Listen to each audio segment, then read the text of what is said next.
Aunque su padre había imaginado para él un brillante porvenir en el ejército, Hervé Joncourt había acabado ganándose la vida con una insólita ocupación, tan amable que, por singular ironía, traslucía un vago aire femenino. Para vivir, Hervé Joncourt compraba y vendía gusanos de seda. Cuando ser gusanos de seda consistía en ser minúsculos huevos inmóviles y aparentemente muertos. Era 1863. Hervé Joncourt tenía 34 años. Compraba y vendía gusanos de seda.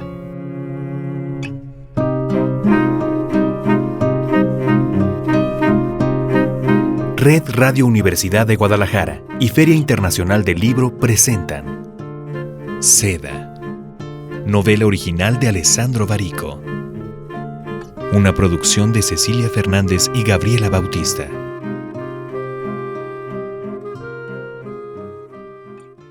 En el capítulo anterior de Seda, durante su estancia en casa de Harakei, Hervé Joncourt recibió de forma misteriosa un papel con tinta negra, ideogramas japoneses que muy pocos en Francia podían descifrar. Baldaviou recomendó a Hervé Joncourt que visitara en un burdel en Nimes a una japonesa, Madame Blanche. Capítulo 5. La jaula.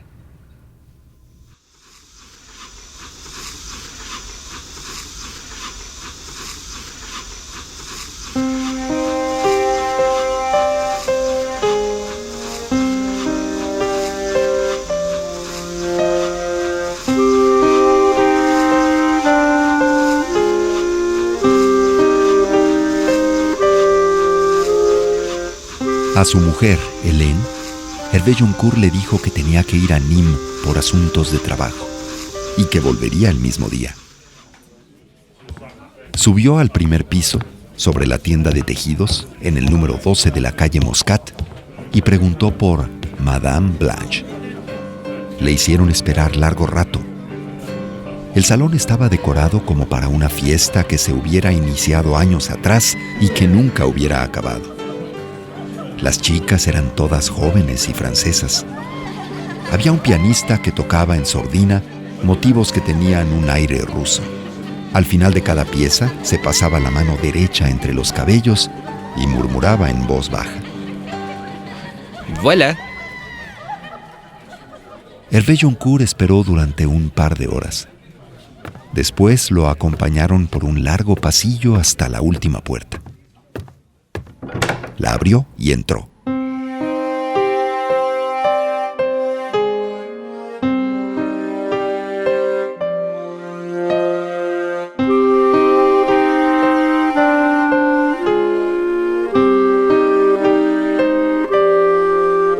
Madame Blanche estaba sentada en una gran butaca junto a la ventana. Vestía un kimono de tela ligera, completamente blanco. En los dedos, como si fueran anillos, llevaba unas pequeñas flores de color azul intenso. El cabello negro, reluciente. El rostro oriental, perfecto. ¿Qué le hace pensar que es lo suficientemente rico como para acostarse conmigo? Hervé Joncourt permaneció de pie frente a ella, con el sombrero en la mano. Necesito que me haga un favor. No me importa el precio. Después, sacó del bolsillo interior de la chaqueta una pequeña hoja de papel doblada en 4 y se lo tendió. Tengo que saber qué es lo que hay escrito. Madame Blanche no se movió ni un milímetro. Tenía los labios entrecerrados. Parecían la prehistoria de una sonrisa. Se lo ruego, madame. No había ningún motivo en el mundo para que lo hiciera. Sin embargo, tomó la hoja de papel, la abrió, la miró. Levantó los ojos hacia Hervé Joncourt. Volvió a bajarlos. Dobló de nuevo la hoja lentamente.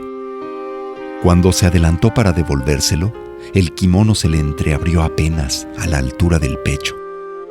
Hervé Joncourt vio que no llevaba nada debajo y que su piel era joven y de un blanco inmaculado. ¿Regresa o moriré? Lo dijo con voz fría, mirando a Hervé Joncourt a los ojos y sin dejar escapar el menor gesto. ¿Regresa o moriré? Hervé Joncourt volvió a meter el papel en el bolsillo interior de la chaqueta. Gracias. Esbozó una pequeña reverencia, después se dio la vuelta, se dirigió hacia la puerta y quiso dejar algunos billetes en la mesa. Déjelo así. Hervé Joncourt dudó un instante. No hablo del dinero, hablo de esa mujer. Déjelo así. No morirá y usted lo sabe. Sin volverse, Hervé Joncourt depositó los billetes en la mesa, abrió la puerta y se marchó.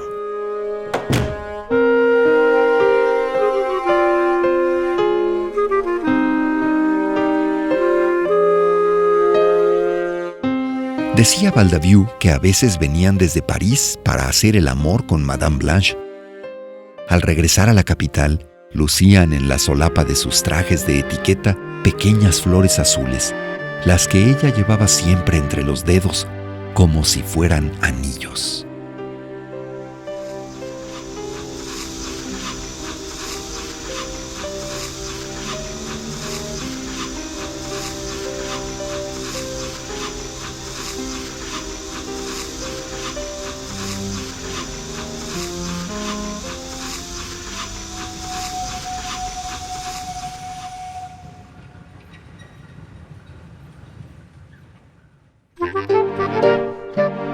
Por primera vez en su vida, Hervé Joncourt llevó a su mujer aquel verano a la Riviera.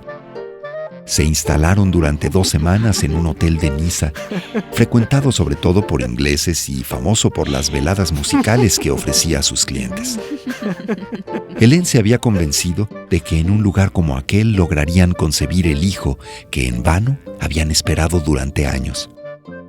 Juntos decidieron que sería un niño y que se llamaría Philippe. Participaban con discreción en la vida mundana del balneario para divertirse después, encerrados en su habitación, burlándose de los tipos extraños que habían conocido. Una noche, durante un concierto, conocieron a un comerciante de pieles polaco. Decía que había estado en Japón. La noche antes de partir, Hervé Joncourt se despertó cuando todavía era de noche y se levantó y se acercó a la cama de Hélène. Cuando ella abrió los ojos, él oyó su propia voz. Te amaré por siempre.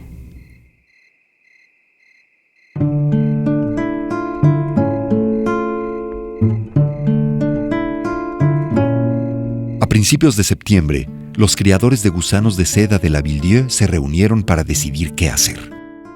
El gobierno había enviado a Nîmes a un joven biólogo encargado de estudiar la enfermedad que estaba destruyendo los huevos producidos en Francia. Se llamaba Louis Pasteur. Trabajaba con microscopios capaces de ver lo invisible. Se decía que había obtenido ya resultados extraordinarios. Desde Japón llegaban noticias sobre una inminente guerra civil, fomentada por las fuerzas que se oponían a la entrada de extranjeros en el país.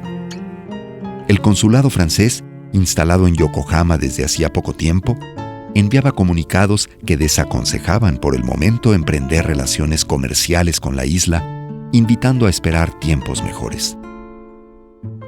Inclinados a la prudencia y sensibles a los enormes costos que comportaba cada expedición clandestina al Japón, muchos de los notables de la Ville-Dieu aventuraron la posibilidad de suspender los viajes de Hervé Joncourt y confiar por aquel año en las partidas de huevos, escasamente fiables, que llegaban de los grandes importadores de Oriente Medio. Valdaviou estuvo escuchándolos a todos sin decir ni una palabra. Cuando por fin le tocó hablar a él, lo que hizo fue dejar su bastón de caña sobre la mesa y dirigir su mirada hacia el hombre que se sentaba frente a él y esperar. Hervé Joncourt sabía de las investigaciones de Pasteur y había leído las noticias que llegaban del Japón, pero siempre se había negado a comentarlas. Prefería emplear su tiempo en retocar el proyecto de parque que quería construir en torno a su casa. En un rincón escondido de su despacho, conservaba una hoja de papel doblada en 4, con unos pocos ideogramas dibujados uno debajo del otro. Tinta negra. Tenía una considerable cuenta en el banco. Llevaba una vida tranquila y albergaba la razonable ilusión de convertirse pronto en padre. Cuando Baldaviu levantó la mirada hacia él, lo que dijo fue: Decide tú, Baldaviu.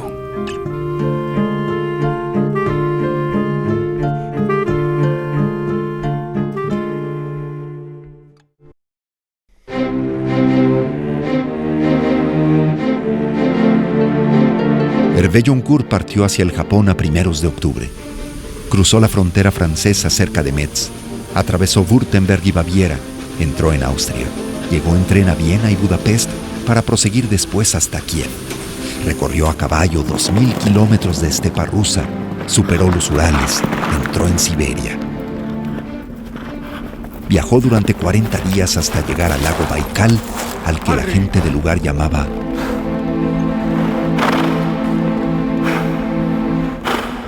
el último. Descendió por el curso del río Amur, bordeando la frontera china hasta el océano, y cuando llegó al océano se detuvo en el puerto de Sabirk durante 10 días hasta que un barco de contrabandistas holandeses lo llevó a Cabo Teraya, en la costa oeste del Japón.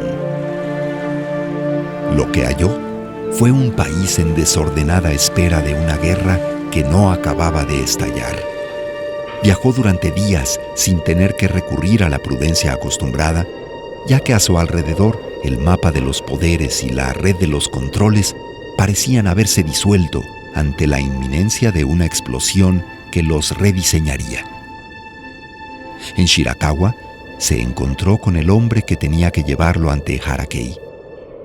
En 2 días, a caballo, llegaron a la vista de la aldea. Hervé Joncourt entró a pie para que la noticia de su llegada pudiera llegar antes que él.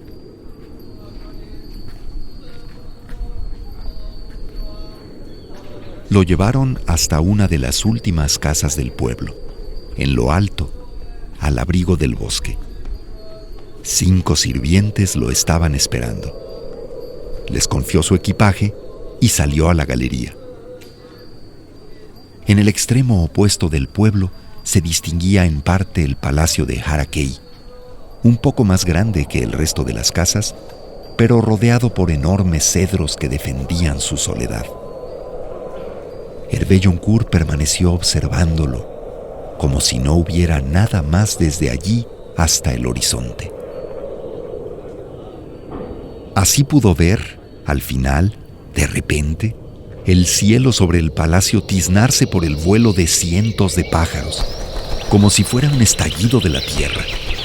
Pájaros de todo tipo, desorientados, huyendo hacia cualquier parte, enloquecidos, cantando y gritando, pirotécnica explosión de alas y nube de colores disparada en la luz y de sonidos asustados, música en fuga, volando en el cielo. Hervé Joncourt sonrió.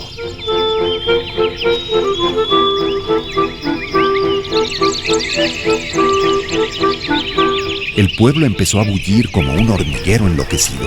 Todos corrían y gritaban, miraban arriba y perseguían a aquellos pájaros en fuga, durante años orgullo de su señor y ahora burla alada por el cielo. Hervé Joncourt salió de su casa y descendió por la aldea, caminando lentamente y mirando hacia adelante con una calma infinita. Nadie parecía verlo y nada parecía ver él. Era un hilo de oro que corría recto en la trama de una alfombra tejida por un loco. Traspasó el puente sobre el río, bajó hasta los grandes cedros, penetró en su sombra y salió de ella. Frente a sí, vio la inmensa pajarera con las puertas abiertas de par en par, completamente vacía. Y delante de la misma, a una mujer. Hervé Joncourt no miró a su alrededor, simplemente continuó caminando con lentitud y solo se paró cuando estuvo frente a ella. Sus ojos no tenían sesgo oriental y su rostro era el rostro de una muchacha joven. Hervé Joncourt dio un paso hacia ella, extendió el brazo y abrió la mano. En la palma había una pequeña hoja de papel doblada en 4. Ella la vio y cada esquina de su rostro sonrió. Apoyó su mano en la de Hervé Joncourt. La apretó con dulzura. Dudó un instante. Después la retiró apretando entre los dedos aquella hoja que había dado la vuelta al mundo. Acababa de esconderla en un pliegue del vestido cuando se escuchó la voz de Harakei. Bienvenido, mi amigo francés. Estaba a pocos pasos de allí. El kimono oscuro, el pelo negro, perfectamente recogido en la nuca. Se acercó, se puso a observar la pajarera, mirando una a una las puertas abiertas. Volverán. Es siempre difícil resistir la tentación de volver, ¿no es cierto? Hervé Joncourt no respondió. Harakei lo miró a los ojos. Venga conmigo. Hervé Joncourt lo siguió. Dio unos pasos y después se volvió hacia la muchacha y esbozó una inclinación. Espero volver a verla pronto. No conoce su lengua. Venga conmigo.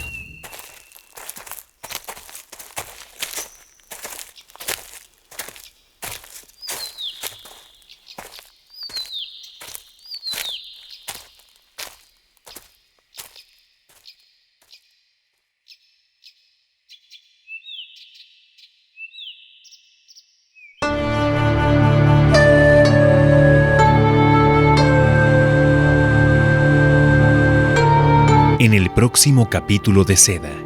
A pesar del inminente estado de guerra que vive el Japón, aires de fiesta invadirán la casa de Harakei. Luces color naranja entrarán bajo el cobijo de la noche, a la alcoba de Hervé Joncourt, y los pájaros azules se volcarán como una nube negra en la conciencia del joven francés. Seda. Novela original de Alessandro Barico. Una producción de Red Radio Universidad de Guadalajara. Dirección General de Medios, Universidad de Guadalajara. Visita la página www.sedaxhug.com y escucha los capítulos de Seda.